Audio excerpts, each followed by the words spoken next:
So I speak because I can speak. I speak because I have privilege, and I speak because people will listen to me. And I hope that in speaking, it exposes the violence and the brutality of our regime, and it reminds people that shame isn't with the survivor of sexual assault. Shame is with those who sexually assaulted us. And I speak because these are things that must be exposed and put out. And I know that when I say something, people will listen to me. So this was very painful, but I'm alive. And I have a lot of privilege, and I want to use that privilege to push those lines of taboos as much as I can.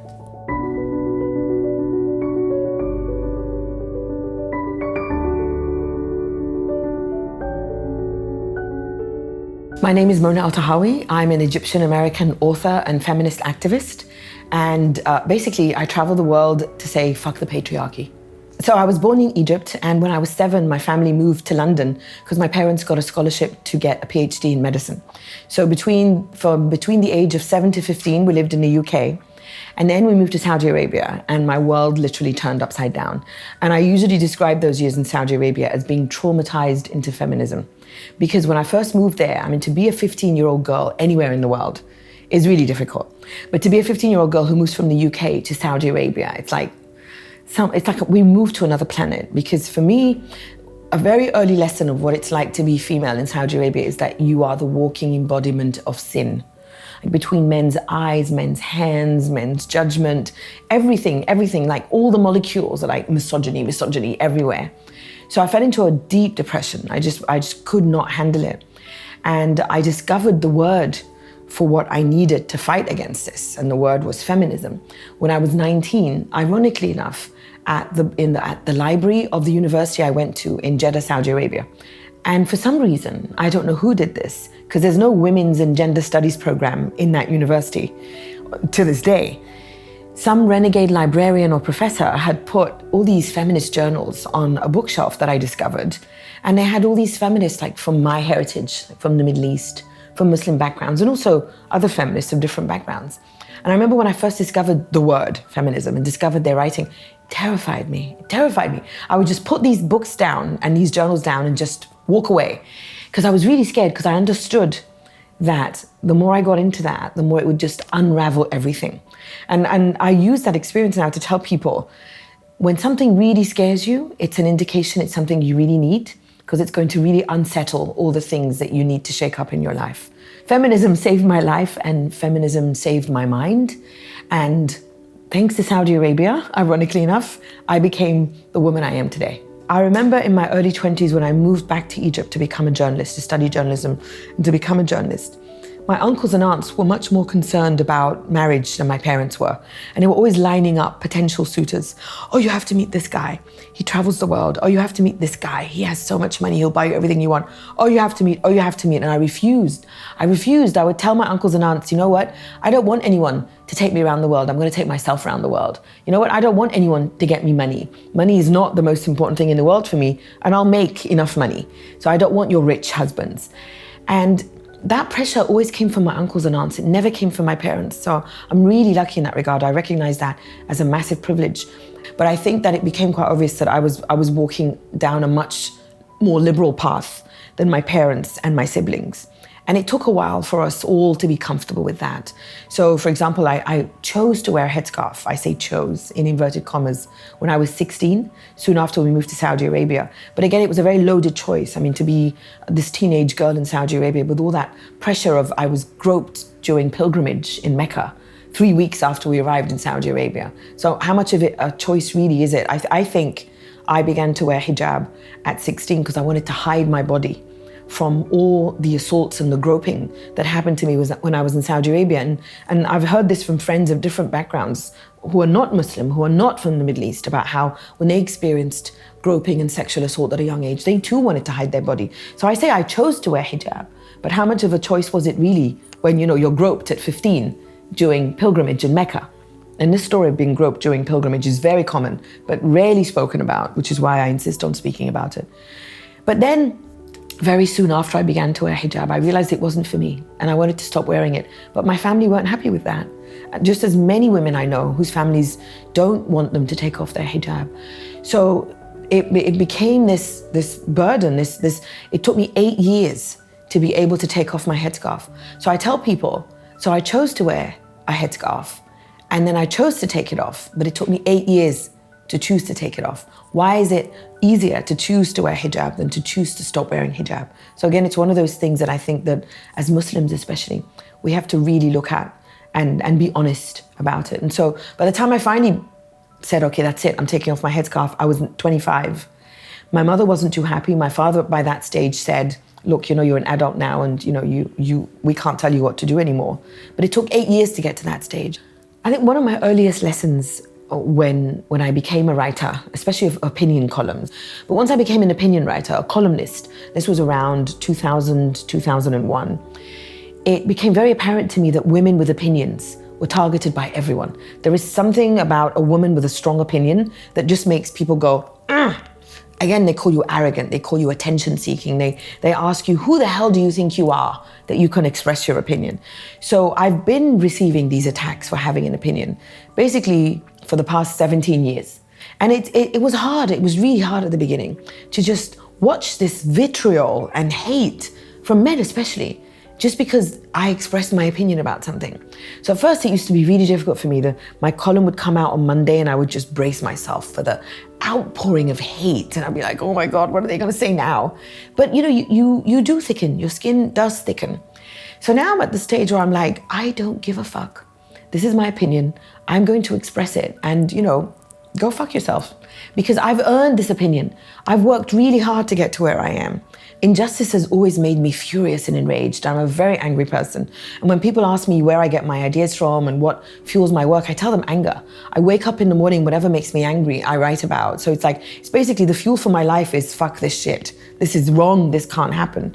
So that's one thing I think. And I think the other thing is, I've always been like this, but it's been a process of allowing the inner me to reconcile with the outer me. And that's also one of the reasons I took off my hijab, because I would look at myself and I didn't recognize myself. And I felt that the internal me and the external me were so far apart, and I wanted to unite the two. And I think that's how I've become the woman that I am. And I think it's important for our young women especially to recognize that I didn't become like this overnight. It took years of fighting, years of being angry, years of saying fuck this shit, years of trying to bring the inner and the outer me, the internal and the external Mona, closer together. It took a really long time for that to happen. So, and I share this by way of saying that, look, it's a struggle, but it's a struggle that's worth it. Whenever these injustices happen, they usually happen because silence and taboo allows them to happen. And when silence and taboo are these very, very finely tuned and sharp weapons, you can guarantee that the most vulnerable are the ones who are hurt the most. And in so many of our communities, the most vulnerable are women and girls. And as a feminist, my priority are women and girls. So I get attacked by the right wing that is Islamophobic and racist. I get attacked by people within the Muslim communities that I move between who are misogynist, who accuse me of giving ammunition to the right wing. So they'd much rather, they say, you make us look bad. I say, no, actually, I don't make you look bad. You make yourself look bad by being misogynist, and I will not shut up. And to the right wing who are Islamophobes, I say, fuck you, I will never ally with you against Muslims. And I get attacked by the left wing because they would much rather be culturally relativist and politically correct and pretend everything is okay and say, oh, it's just their culture, leave them alone. And that's a form of racism. It's the racism of low expectations. So I get attacked by all those people and I don't care because I've earned my opinion and they will not define my agenda. I will not dance around their agenda. They will dance around my agenda. And that's what I wish for every woman, be she Muslim or non-Muslim, that every woman sets her agenda. And in order to do that, you have to be ready for the attacks because they will attack you, because setting your agenda requires an opinion. And I want every girl and woman to have the right to opinion. Just like every girl and woman must have the right to ownership of her body, every girl and woman must have the right to an opinion. Because for me, the heart of the revolution is consent and agency. And consent and agency means owning our bodies and owning our opinions. Those are crucial and vital for me. I was reading about all these incredible stories of courage and I wanted to honor that courage by joining the protest. So I canceled my trip to Brussels and went to Cairo. And I ended up I went to the front line of that protest with an activist friend of mine, and we were entrapped by plainclothes police. And they waited until riot police came, and that riot police separated my friend and I, and they held my friend and across the street from where I was surrounded by them. They beat him, and he could see them beating me across the street. I was surrounded by about 4 or 5, 3 or 4, I can't remember now the exact numbers, of riot police who beat me and broke both my arms. And then they took me to a place, this kind of no man's land between the front line of our protest and where they were, and they sexually assaulted me. And then they dragged me to the Interior Ministry, where they continued to sexually assault me in front of their supervising officer, who then threatened to gang rape me. And then I was taken into the Interior Ministry and held for 6 hours and denied medical care. And then because I knew my arms were broken because of the pain I was in and they were really swollen. Then I was taken to military intelligence, where I was held for another 6 hours and blindfolded and interrogated while I was blindfolded with 2 broken arms. 3 hours into my detention, an activist came to talk to the police about a truce. And they weren't paying too much attention to me at the time, so I went and sat next to him and asked him to get me on Twitter. Because before what happened to me, I would see that many activists, if they were arrested, they would tweet that they'd been arrested and it would alert people. So I wanted people to know where I was, especially my family, because I just disappeared. So he got me on Twitter and I tweeted, "Beat and arrested Interior Ministry." And then his phone died. He ran out of battery. And I consider it a semi-miracle that I was able to go on Twitter and tweet that, because if I hadn't sent out that tweet, I don't know what would have happened to me. I don't know if I would still be alive, if I would still be free, I don't know. But I was told afterwards that within 15 minutes of that tweet going out, #FreeMona was trending around the world. So people all over the world were talking about freeing me. They started a campaign, so I consider myself very lucky. Al Jazeera and The Guardian reported on what had happened to me based on that tweet. And the State Department, because I'm an Egyptian American, tweeted back at me and said, "We hear you and we're working to free you." And because of all of that, I consider myself incredibly privileged. Despite my arms being broken, despite my sexual assault, despite my detention and being interrogated blindfolded. Because if I wasn't who I am, if people didn't know who I am, if I didn't have that platform, if I wasn't quote unquote famous, if I was an anonymous working class Egyptian woman, I could have been gang raped, I could have been murdered, I could have been disappeared. We have 60,000 political prisoners in Egypt. I could have been just one of thousands who disappeared into our massive jail system. So that happened to me during the revolution, but I'm very, very lucky and very privileged. And I talk about what happened to me very openly because at least 12 other women were sexually assaulted in a very similar fashion to the way I was sexually assaulted during that protest. And none of them has been able to speak about what happened to her, either because her family has silenced her or she's too ashamed because of the taboo of sexual assault.